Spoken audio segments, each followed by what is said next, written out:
Hi folks, we're just given a few moments at the top here for Zoom to let everybody in before we get started.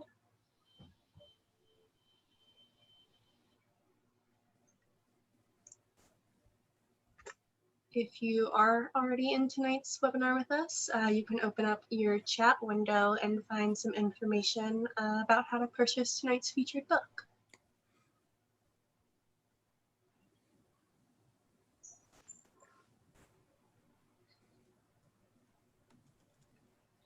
All right, good evening and welcome to tonight's live online author event with Greenlight Bookstore. I'm Chelsea from Greenlight, and we're excited to welcome you to our online event series, Squawkin Sports, hosted by Patrick Sauer and David J. Roth. For this installment, they'll be chatting with Devin Gordon about his new book, So Many Ways to Lose, the amazing true story of the New York Mets, the best worst team in sports. So you're in for an excellent time. Before we start, I just want to say a huge thanks to our hosts, Patrick and David, and tonight's featured author, Devin, for making this happen, and to all of you for showing up. Though we're not able to host events in our store spaces, our community of authors and readers is still here. We're grateful for your support and for the chance to make space for conversation and connection. Now, we just have a few housekeeping things. First, in our Zoom webinar tonight, you can see and hear the speakers, but they cannot see or hear you. They can see that you're here though, and there are a couple of different ways you can interact with the authors and with each other throughout tonight's event, which we highly encourage. The first is the chat, which you can find by clicking on the icon that looks like one speech balloon. You're welcome to post your comments and thoughts in the chat. That's a great way to show your support, your appreciation for the author, and to interact with your fellow attendees. If you have a specific question you'd like to have answered by the author, please post that question in the Q&A module. You can find it by clicking on the icon that looks like two speech balloons. We'll be pulling questions only from the Q&A to be answered in the later part of the program. We are recording tonight's event, so look for video or audio versions on our social media channels later on. And importantly, tonight's featured book, So Many Ways to Lose, is available for sale from Greenlight Bookstore. We're excited to be able to offer actual shopping in our bookstore locations, noon to 7 p.m. every day. And you can purchase Devin's book and many others on site. Or order online at greenlightbookstore.com for a quick pickup at the store or for shipping anywhere in the US. If you care about supporting the careers of authors and the ongoing existence of independent bookstores, buying tonight's featured book is a great way to show your support. Your series hosts for Squawkin Sports are Patrick Sauer and David J. Roth. Patrick has written for many large publications you've heard of and even more small ones that no longer exist. He's a founding member of the Billings, Montana to Brooklyn sports writing pipeline. David was an editor at Deadspin and is now a co-founder and co-owner at defector.com. His writing has appeared in The New Republic, The New Yorker, Food and Wine, and The Baffler. They'll be speaking with featured author Devin Gordon. He is a contributing writer for a number of publications, including The Atlantic, New York Times Magazine, and ESPN The Magazine. He has served as executive editor at GQ Magazine and was a writer and editor at Newsweek. He lives in Brookline, Massachusetts, with his wife, 2 kids, and their dog. His new book, So Many Ways to Lose, sifts through the detritus of Queens for a baseball history like no other.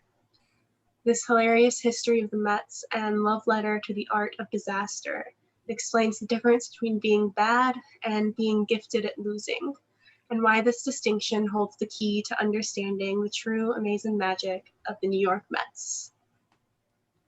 Devin is going to start us off with a reading from the book, and then he'll be talking with Patrick and David and with all of you. Devin, please take it away. Thanks, Chelsea. Thanks, Greenlight Bookstore. Thanks, David. Thanks, Patrick. Thanks, everyone, for having me. This is very exciting. My first book event. The Mets did not join us. I'm a little annoyed at them for blinking. I was looking forward to going head to head with the Mets, but they needed to come up with an excuse in order to duck us, I suppose. But that's fine. We're here. We'll take this mountain on our own. It seems like I already stepped on a little bit of my own reading by one of the lines that Chelsea shared is going to be in this. So you're going to have to deal with a repeat. I'm sorry about that. But I did want to start with a very brief bit from the prologue, just because it's sort of a table setter for the book. The subtitle of the book claims that the Mets are the best worst team in sports, which is sort of a hot takey subtitle. And you can't just dive into a history of a team knowing that sports fans might be reading it without defending something like that. And so I spend a lot of time in the prologue trashing everyone else's teams. I mean, it seems like the only reasonable way to begin. But first I had to prop up my own and explain why the Mets have a special gift for doing what the rest of us do every day, several times a day, which is lose. Contrary to everything you've been told about the New York Mets, everything you thought you knew, contrary to what you must have expected when you picked up this book, this is not the story of a bad team. The Mets are not bad.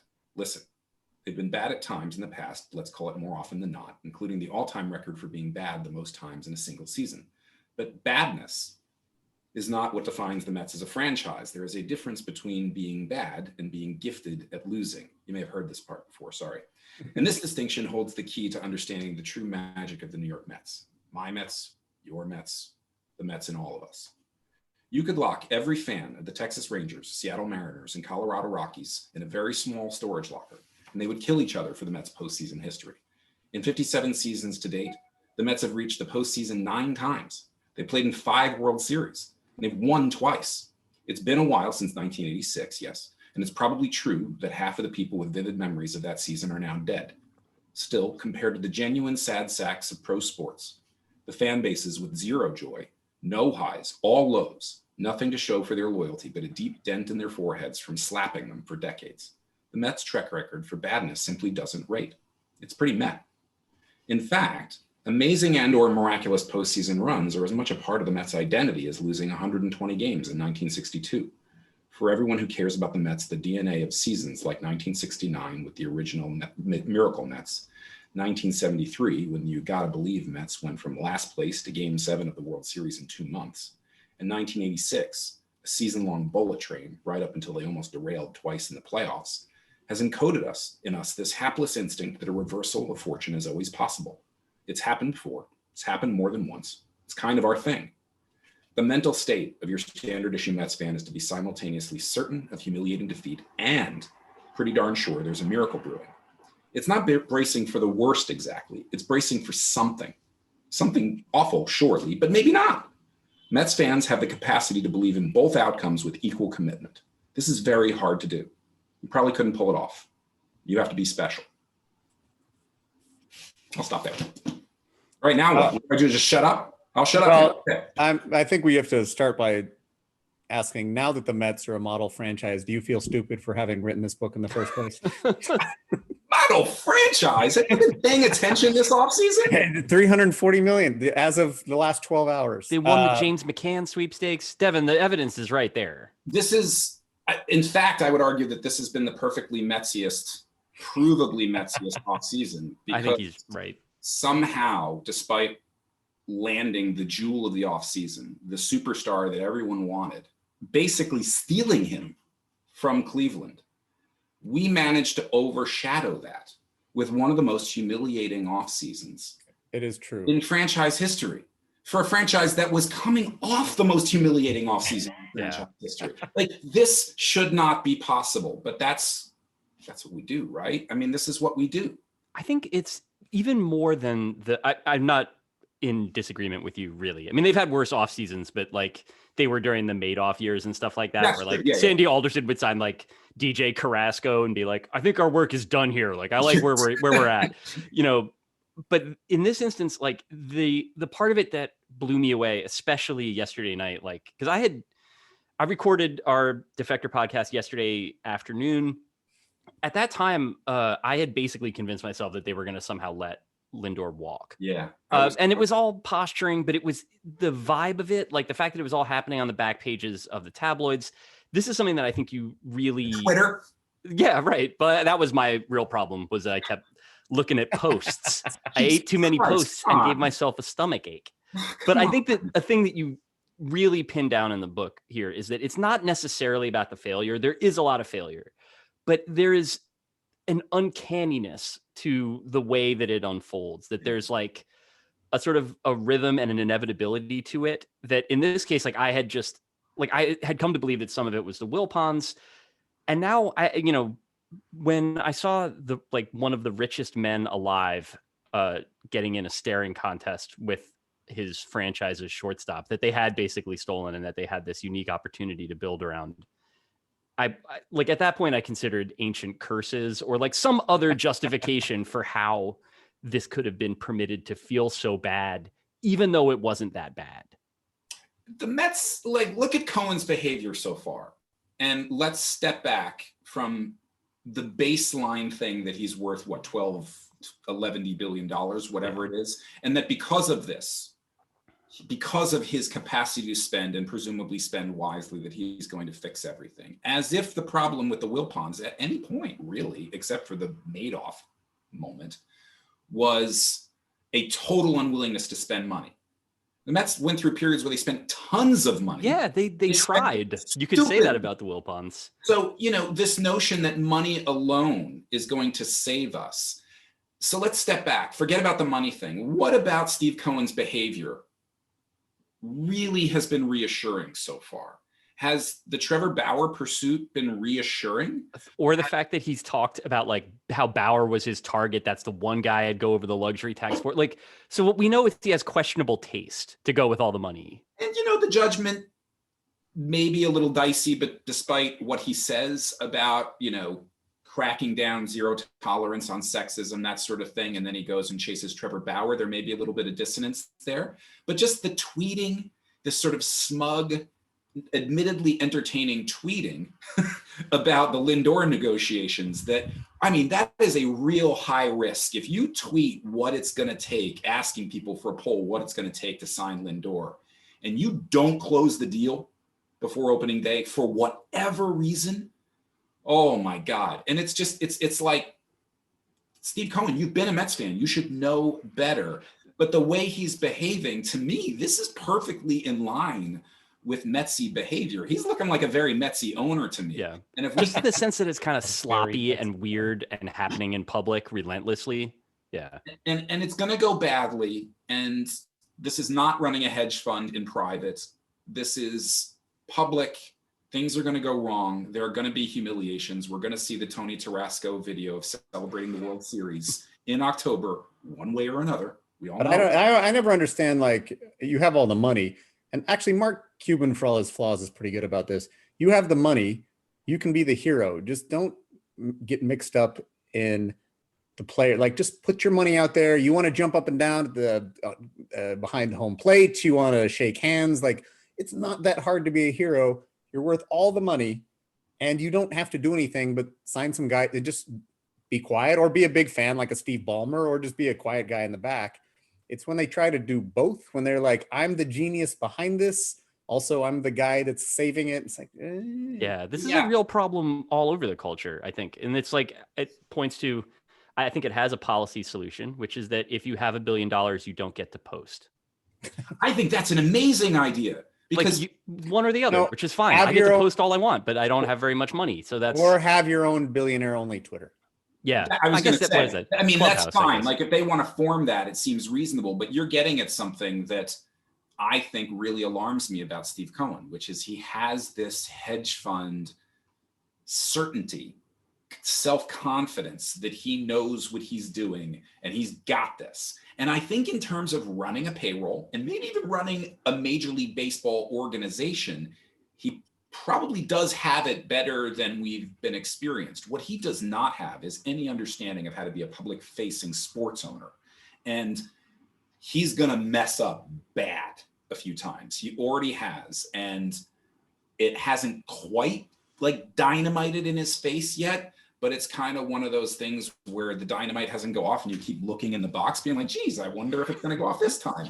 And it's coming.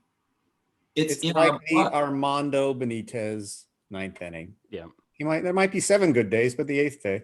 All right, so let's move to the book. I think this is unfair to your book too, because you wrote a terrific book about the Mets of the past, and we had to drag all this shit from the present right here into the very beginning of our conversation. Yeah, and this is us optimistic. Isn't that amazing? Yeah, right. Like they didn't lose today. Like everybody seems healthy on our side of the roster. So you know how many people pointed out to me that the Mets have a great record on opening day, unironically? Like this is something to be proud of. They have more hitting for the cycle. Don't the Mets own the record by like a lot for guys who have hit for the cycle? That's the thing. They have no real. Well, they have the one. You know when we don't have. You know what day we don't have the best major league record ever on? October 25th. Yeah.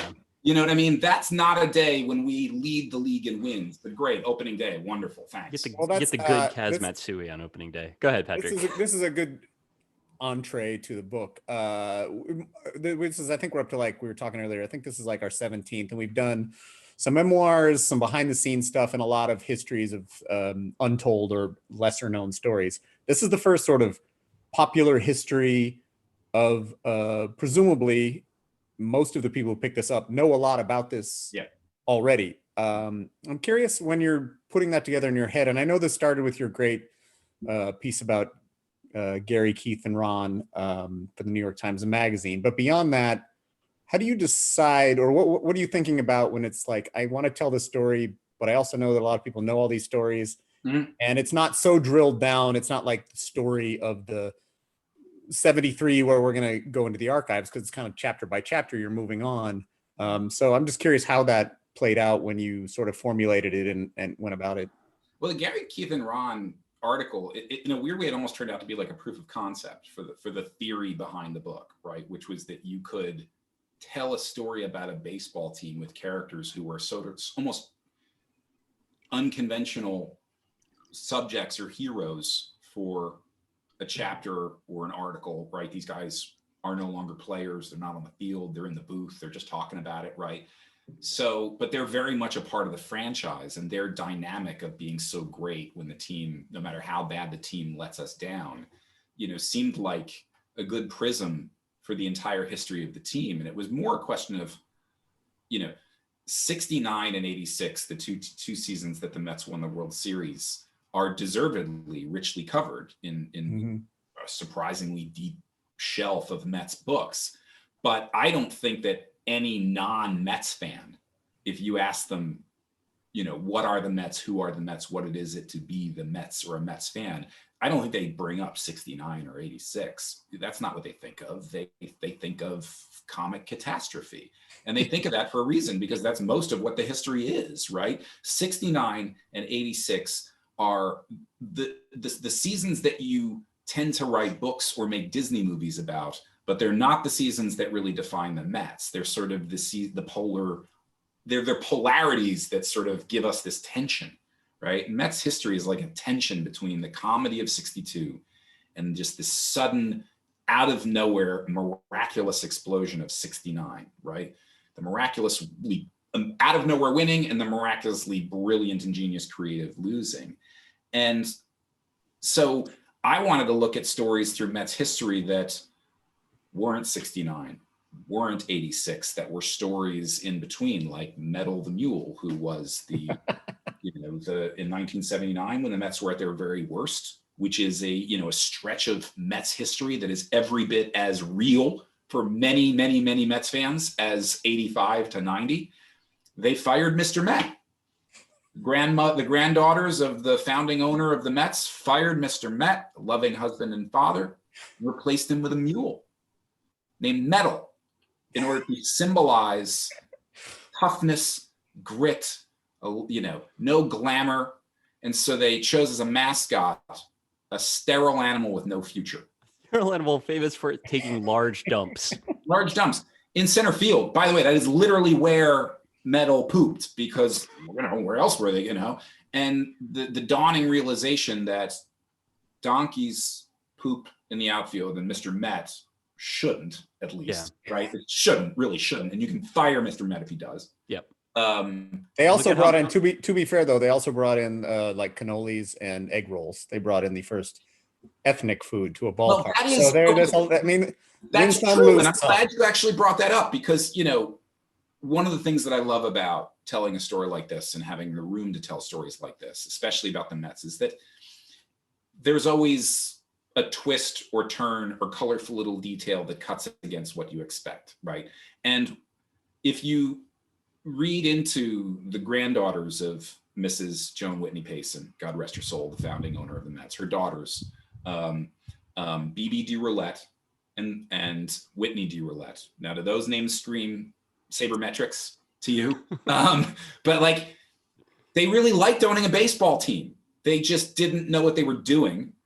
They weren't dumb. They just didn't know how to build a baseball roster or save money or, you know, run the finances of a baseball team. But at the same time, there were these really interesting little things that they did, like introducing ethnic food to Shea Stadium, which was something that was unheard of at red-blooded American baseball parks across America. And that little decision, you know, probably has improved the experience and the welcomingness of Shea Stadium to a new generation of fans, more significantly than almost anything else the Wilpons did, right? Yeah. You know, I mean, that's great. You know, BB DeRoulette also suggested that in order to save money, they should recycle used baseballs from the games. And they were sleeping with the players, which allegedly, you know, I don't, who knows? And I don't want to get into the dirty laundry, but certainly there were claims. I'm just saying I understood why they liked owning the team. Yeah. Also, by the way, they were in their mid-20s, single, rich, surrounded by the Lee Mazzillis of the world. Yeah. Lee Mazzilli, right? Very sexy man and very some of the tightest pants that the game has ever seen. Surrounded by circus animals, and you got empanadas now, and it's everybody. I mean, party. It's basically amorous. Knock yourselves out. I mean, I don't, like there's, what else are you gonna do in late 70s New York? It's dark, it's dangerous, like have fun. Just and so those chapters, those moments like Metal the Mule, right? Mackie Sasser in a completely different sort of tonal thing, a very gifted country boy catcher who, because of some tragedies in his past, develops a strain of the yips that no one has ever seen before. Andy Chavez, there's a whole chapter about a utility outfielder. And even the chapters in the book that are about 69 and about 1986 are sort of filtered through this prism, which is that basically they start with the win. And for 69, it's kind of like, well, we know it is the miracle Mets of 1969. Why aren't they the dynastic Mets of the early 1970s? What happened? We know that they're the juggernaut Mets of 1986. What happened? Why did they only win one World Series? That's, to me, the Metsy part of the story, not the win. Let me ask you both something, which we can get into a bit if it's of interest. I became the Mets fan. Actually, I chose as an adult to be a Mets fan, based off. I'd always liked them as a kid, but I was an Orioles fan in Montana. The Mets were I liked Hubie Brooks for some reason. And then 86, Doc and Darryl, I was like, the Orioles are terrible. But I became a Mets fan because I moved to New York City in 93 and I did Jesuit volunteer corps. So I lived in the Bronx. And like the second day or third day I was there, some dude came walking up the fire escape and I was like, and he had Mets tickets. And I was like, first of all, the sweat hogs are real. People just come up to the window. And then, so it was like free Mets tickets. So we borrowed a van from the convent where one of my roommates worked, and we drove to a Mets game, and they were god awful. It's the worst team ever, but it was free, and the fans were funny, and beer was cheap. And then a couple of years later, I worked construction in Queens, and I had no friends, and I would just go. So it just sort of became a thing as a grown up, but it was a little different in that my expectations were not. Yes. But you guys were around the age where 86 were like, was it exciting? I mean, did the sort of thing like the Mets are failures come later? Like, because I mean, when you guys are both in high school or in '86 or a little earlier? I was younger. Devin. I was in high school, so yeah, you guys are younger than me. So I was properly a kid. Devin, I think, writes very vividly about the experience of watching the ball go through Bill Buckner's legs. You described, because you were like just old enough, so I would have been 8, and you said you were 10. Mm-hmm. And I think that there's a big difference between, because you're 8, like I knew enough to be excited, and I like played Little League, and I could follow a baseball game, and I had cards and all that. I don't think I really like had, by the time you're 10, you're like, you have a sort of developed ability to be obsessive about something. And then also there's nothing else that you need to worry about in your life. Like shit's just covered for you, you know? And so you describe like, I think like a silent shriek. Yes. Like you basically sound like you completely lost your shit in a way that, like, I kind of feel bad that I wasn't 2 years older so I could have that experience of it. Yeah. I mean, my son is 8 years old right now, and he's, he turned 8 in December. And so right now his brain is going through this just warp speed expansion that I recognize, because that's when I stuffed every baseball card in humanity and turned into Rain Man for baseball facts. It was right between that 8 and 10 brain growth year phase that you're describing. And if my son, last fall, when he was as old as I was, or, as old as it sounds like you were for Game 6, he would have been very excited. He would have been like, oh, this is amazing, they won. But he wouldn't have understood any of the layers, the baseball layers to it. Whereas at age 10, I knew everything. Like I knew which pitches were dumb pitches. You know what I mean? Like I was like, why did you throw that slot? Like by the time you're 10, that movie where the kid manages the team, I was like, this kid, I could do that. Why? Like it's like if you had to pick somebody to manage the White Sox, like is it really worse to do a little big league scenario with a child who's obsessive than it is to have Tony La Russa and his transition lenses? You have to at least think about it. And way less chance with DUI. Yes, for sure.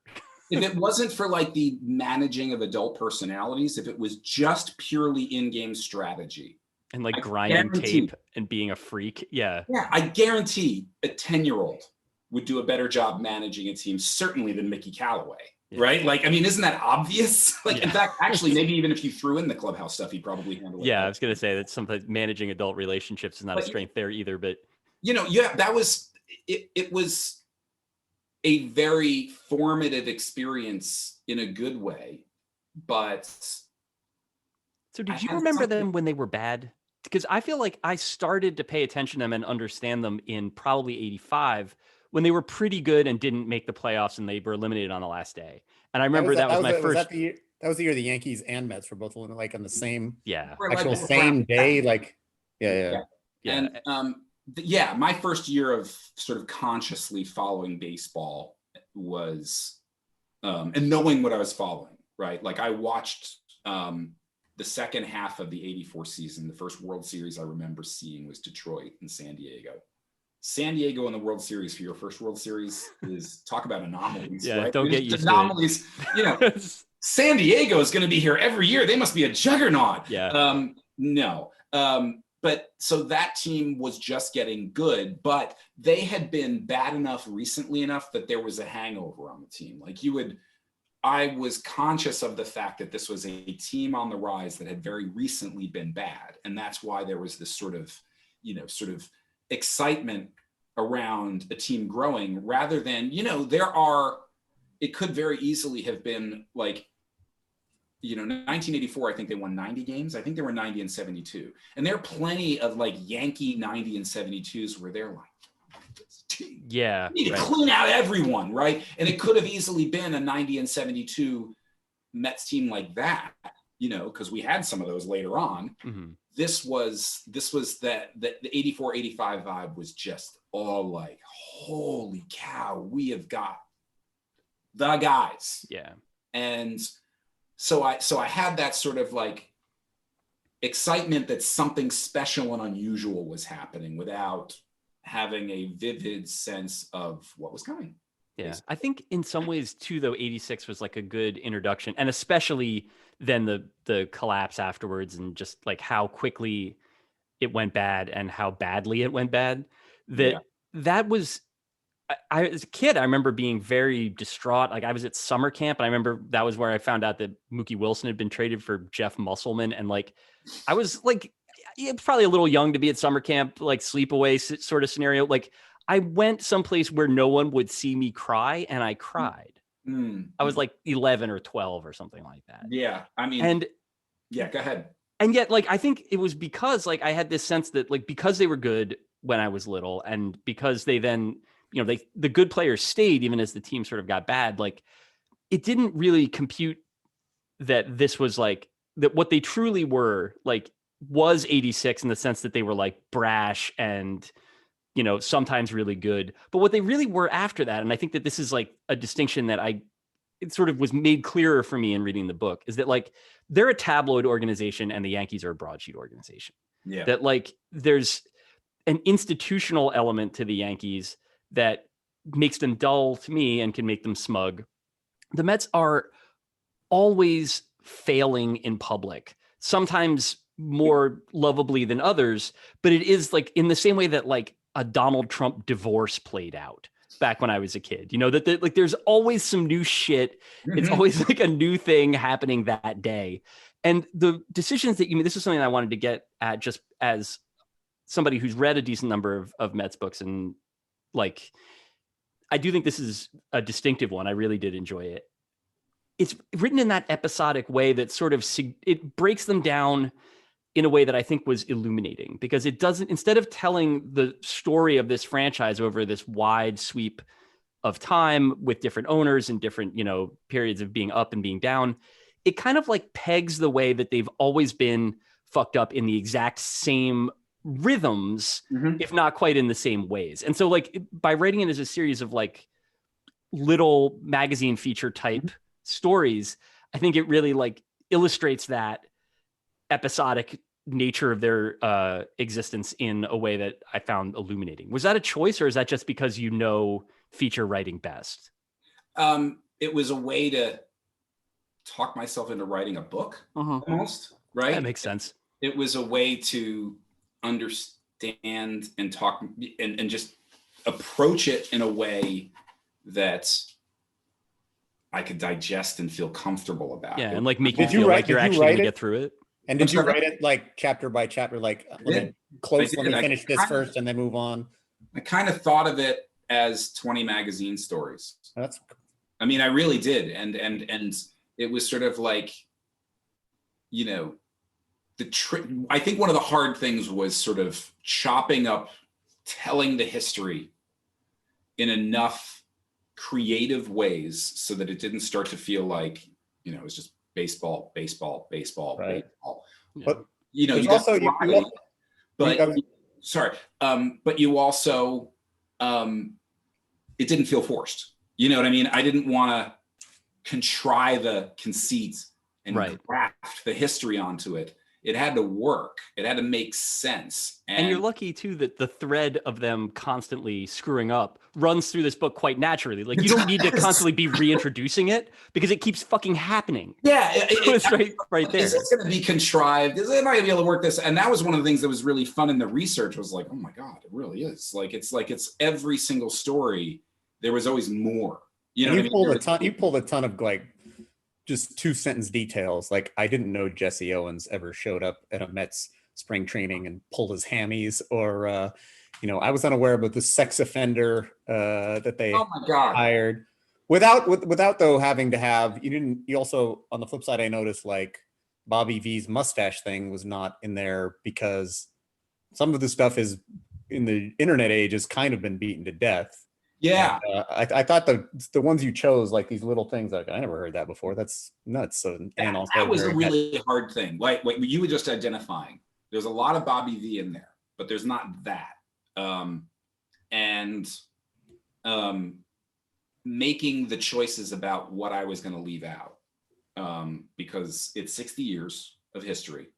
It's a 400-page book, which is way too long, and you've got to cut some things out. Like, you know, because because I'm desperate for feedback, and you know, I have an ego. I go and look at the Amazon reviews, and I got one star review from a Mets fan who said there was not enough losing in the book.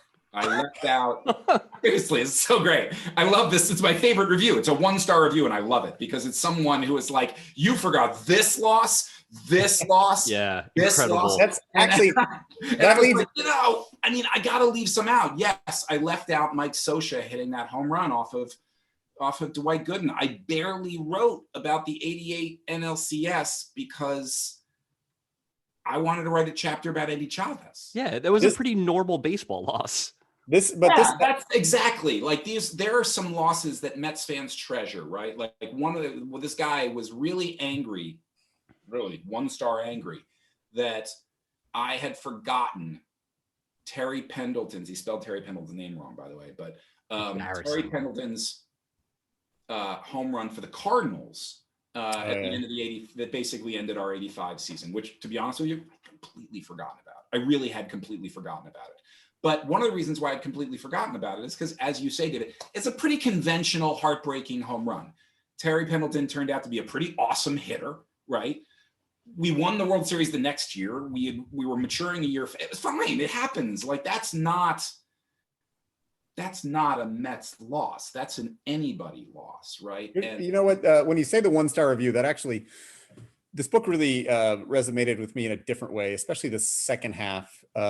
So I go to grad school. I moved back 98 or 99, and my girlfriend is my wife, and we've been together for decades. I had my 30th birthday at Shea, which was that pleasant cunnilingus story, which I could share again later if anyone needs it. It was not me, but one of my friends. Okay. A stall in the upper deck. I mean, that is, Mets are givers. There's no way Yankees fans aren't doing that. First it was in the upper deck.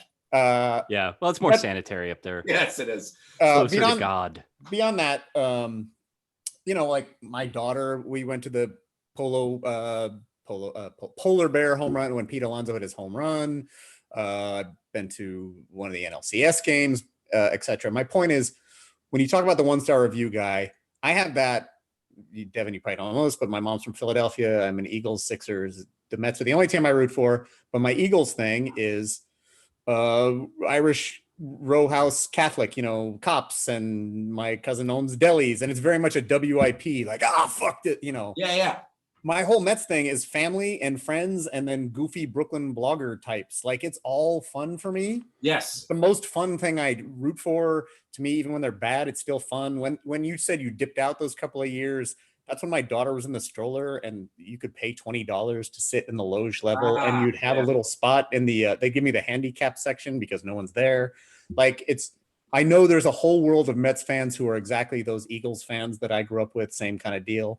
But I don't know any of them. They're like not in my universe. I will say that every time I come across them, I'm like a little baffled by it. I feel the same way. I'm like, what were you expecting from this experience, dude? Like, what? Yeah, I feel the same exact way. I'm a little bit like, okay, well, you're kind of a weird Mets fan. Like, whatever issues you've got, leave the Mets out of it. You know what I mean? Like, this is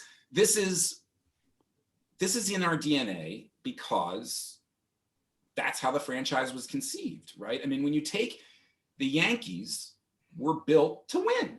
They're business. They were built to sell tickets. They were built to win titles. They were one of the original franchises. So the object is to win the game. It has always been thus. And they've done a pretty solid, I'd actually say subpar job, all things being equal, over the course of their history, but we can leave that for another day. Yeah, I think that's the chalk take on the Yankees generally. Yeah, I mean, I think most people would say not enough titles, not enough. Really, given they ain't played nobody. Yeah. So, I feel like that is something that exists throughout their whole history.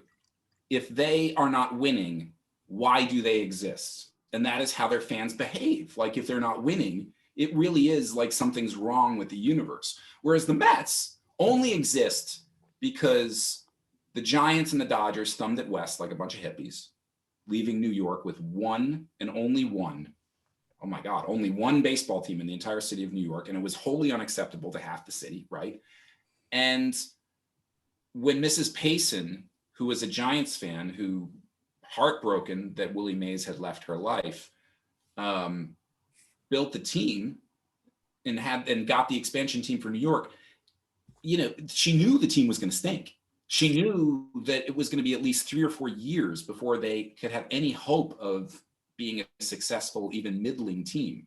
And that losing in New York, when you were trying really, really hard to win with some sort of drill sergeant manager, would turn corrosive. And it could ruin the franchise and ruin the vibes around the franchise before they even got off the ground. Plus, they needed to contrast with the Yankees, right? So they were built to be fun. Casey Stengel was hired because he was funny. And so do you think that, we're still here? Here we are, 60 years later. We've never expected anything from our baseball team other than being fun. Like, to me, I'm upset with the Mets when they're boring. Not when they're losing. That was my issue with the Wilpon era, was that it was sour. I didn't like that it wasn't as successful as I would have wanted, but the vibe curdled and it got nasty. Whereas I think that like there is something to that. The idea of like a certain goofiness being there at the present at the conception of the organization is really like a kind of a unique thing for a sports team. Do you actually think that's, I was curious about that. Do you think that's a unique thing, or is it just there's so many of the, it was put in the 21st century, Brooklyn blogger types, goofballs, the people like the three of us sitting here. Do the Sacramento Kings have it, or is there a Mets magnet that because we're the kind of people who moved to New York City? I mean, I certainly was. This is something I'm curious about Devin's take on, because I've wondered about this too. Like, is there actually, so after writing this book, you spend 400 pages and a year of your life just wading around in this sewage lagoon of a franchise. What is unique about this? Is there anything, or is it just sort of like with every team, it's what people make of it? Well, I mean, you can't separate the fact that we're in New York, right? So there is not just a microscope, right? But a very powerful microscope on all of the humiliations that to some degree or another probably do happen to most teams, maybe, quietly in Sacramento, right? You do need a big stage, I think, for, the size of the stage matters for the comedy, right? Like it's a humiliation that happens in a room of 3 is not the same as a humiliation that happens in New York City, particularly when the Yankees are standing there laughing at you the whole time and chuckling with mirth at your stumbling, right? That all of that adds to the dynamic.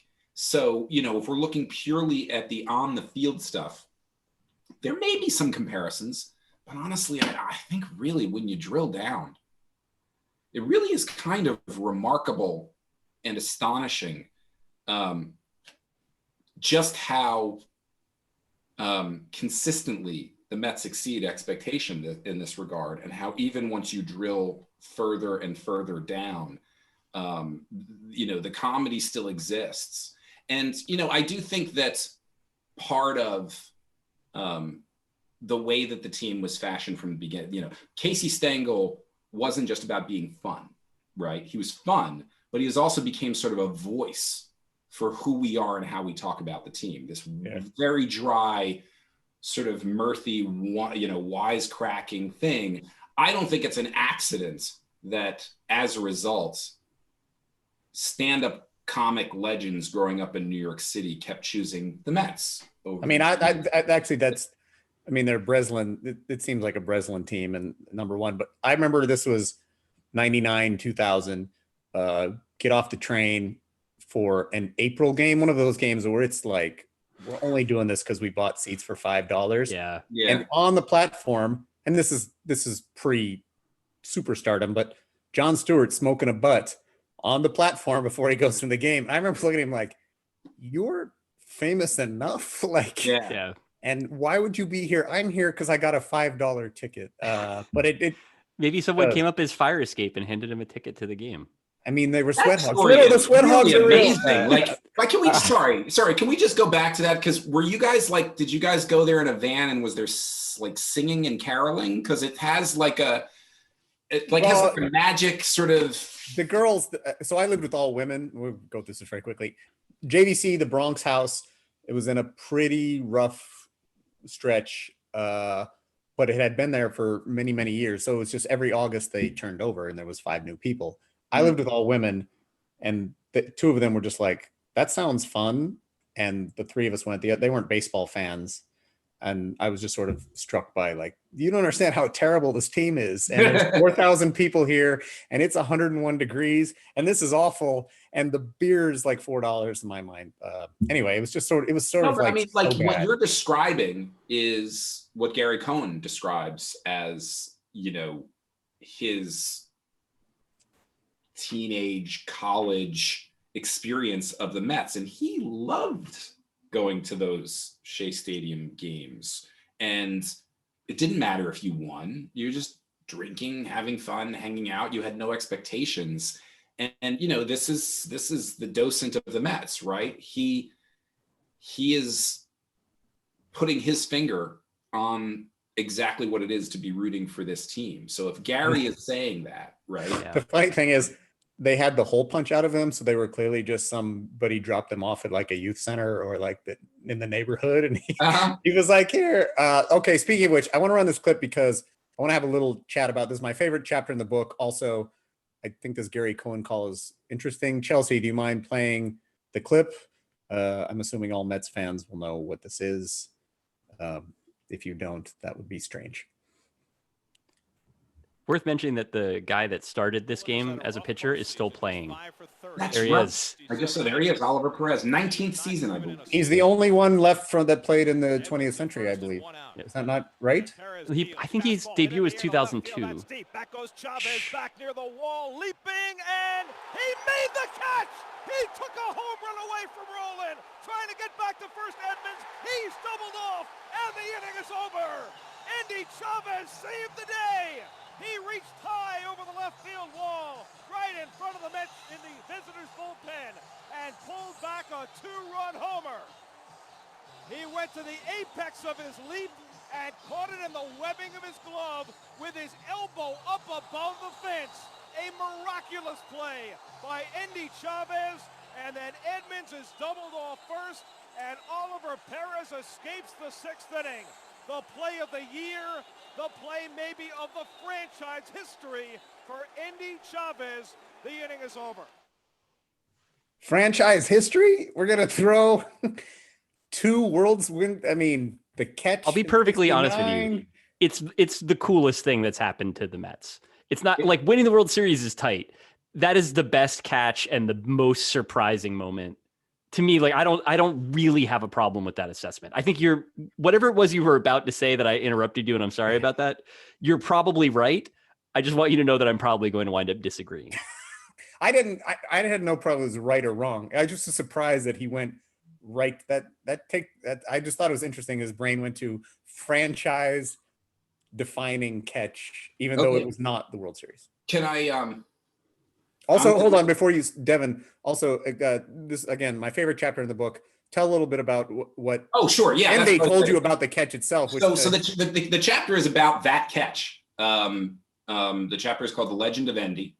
I don't think I'm spoiling anything for the people who are probably listening to this. The Mets did not end up winning that game, and one of the reasons why I wrote the book is to write a chapter about that catch and about Andy Chavez, because a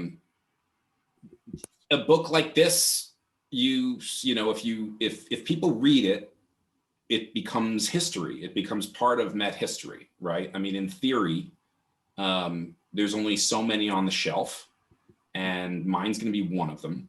And who knows how long it's going to be before someone writes about the 2006 World, NLCS or whatever.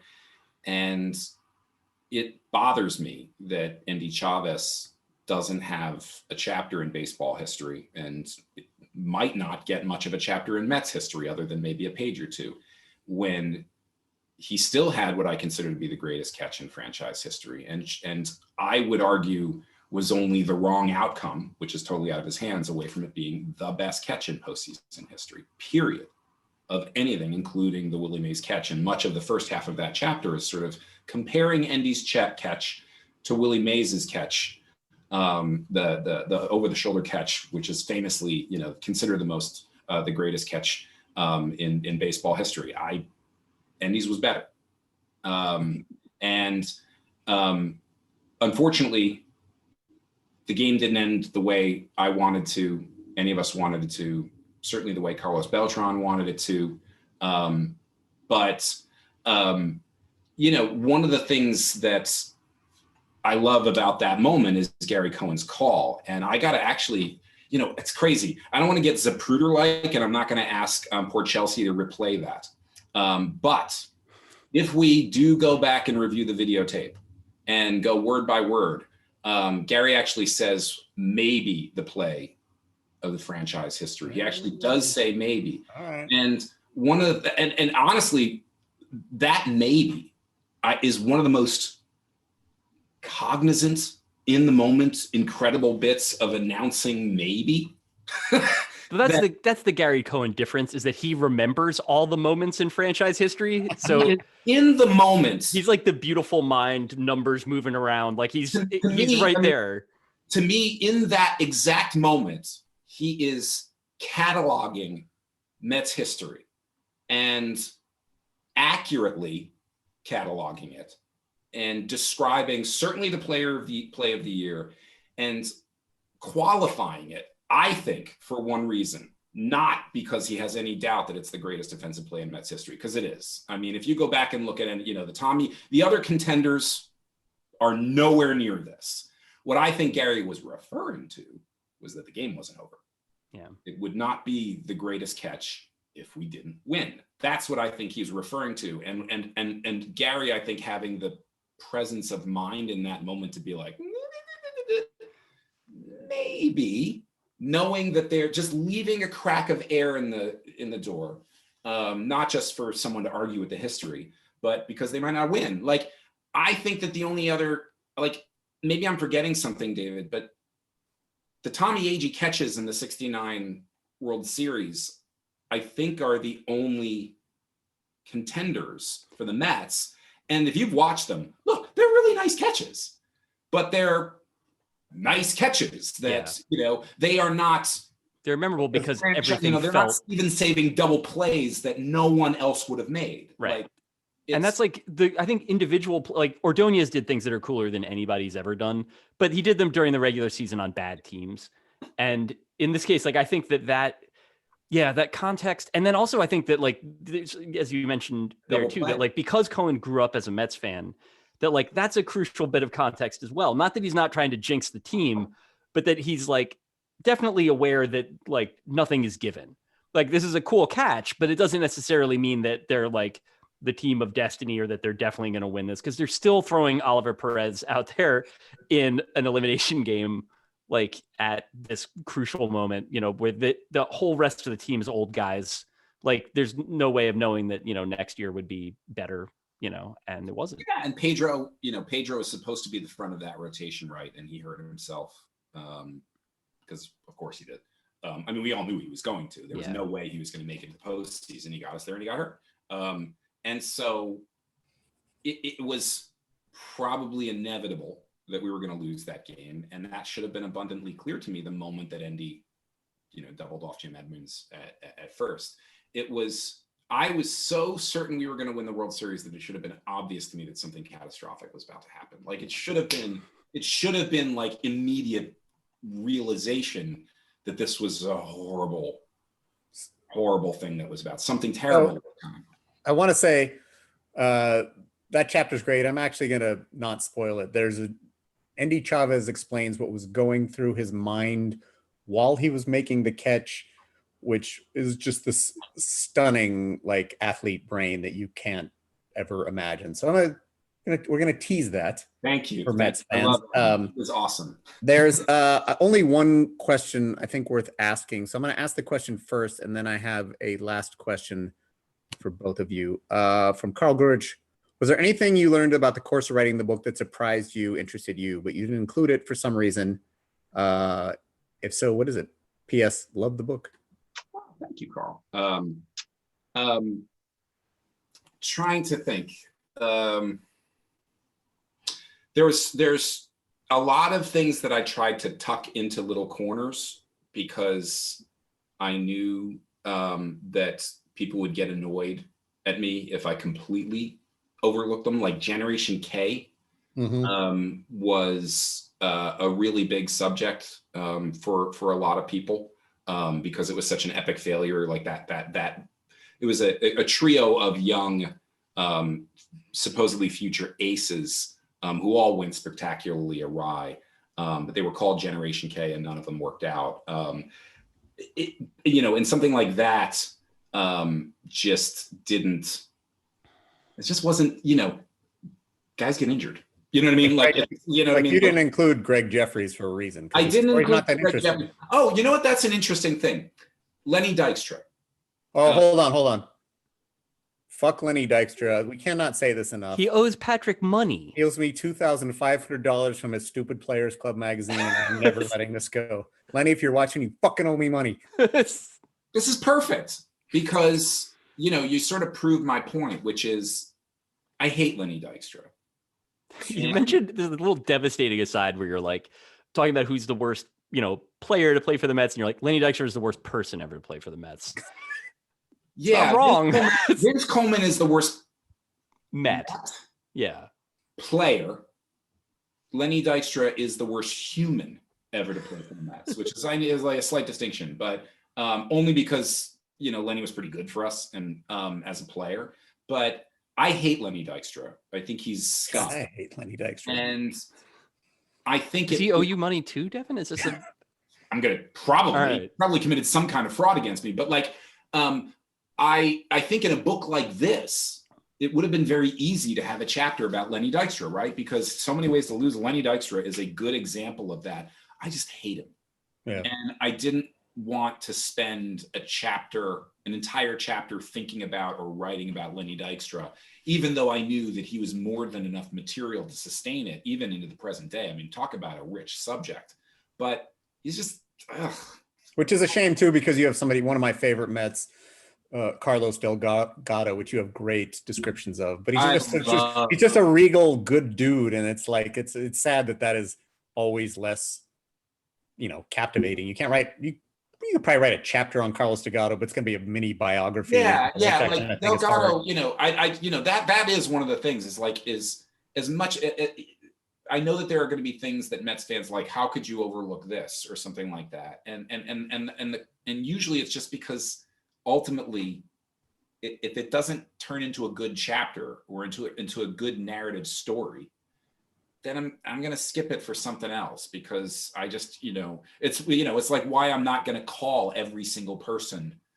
And, this is not an exhaustively reported Mets book with 700 Mets interviews. The interviews that I did want to do were sort of very targeted, carefully chosen for some reason, right? Like I didn't talk to Darryl Strawberry because so much of the way the book talks about Darryl Strawberry is from a distance, almost as like a god or an icon, right? Because so much of that part is me regarding him. But then with Mackey Sasser and Andy Chavez, that's their story. You need to get really deep into their story personally, and you want to hear from them. And so, 2015, I didn't really spend much time on that World Series, right? I guess I could have done a whole chapter on Yoenis Cespedes. Yeah, that was another question that we had in there, was how that fit into the broader sort of like scope of them rising and falling. But I think that, well, whatever. Go ahead, give your answer to it because this is going to make. Well, that's an issue. I mean, that was a case of the Mets ripening 1 year faster than I think we all thought they were going to, right? Yeah. Which is kind of a Metsy thing to do, right? Just sort of warp speed out of the Madoff thing. Tease us with the idea that now that we've arrived early, we're going to keep doing this, and the real juggernaut has finally come. Yeah, no, not, and then it doesn't happen, right? So there is sort of a very familiar Mets trajectory to the 2015 World Series. I mean, I think, to me, what was interesting about that World Series, it's like we just ran into a version of us that had just matured a year faster. Like I knew we were going to lose. I don't know about you guys, but I knew we were going to lose that World Series from like the second inning of Game 1. I was like, these guys are impossible to get out. They make no errors. Like they were pretty terrifying, which is funny given that they were literally the Kansas City Royals. But yeah, I mean, but even that World Series, just take that World Series on its own. 6 years ago, the Mets played the Kansas City Royals in a World Series. This happened. But if you tell Mets I was there. If you tell sports fans that this happened with 6 years ago, they're like, come on, that didn't happen. I wrote something about it. I covered that series for Vice, and I wrote something about it in the wrap up. Like the Royals, I was like, they're going to win another World Series. Like this team is going to do it again. Didn't their bullpen gave up like 0 runs for literally they were like 0 from the 7th inning on? Yeah, both teams were crazily like just touched by the Holy Ghost. The Mets, especially though, I think, and this is like goes to Devin's point too, because I think that's what you said makes sense. As someone who was there and was covering it, they were clearly in that kind of like blessed space that teams can get into. And like, if they get to the postseason, you can make a run to the World Series like that. Very, very rarely, if you're not the Cardinals, do you ever get to win a World Series like that. But like literally the Rockies did it.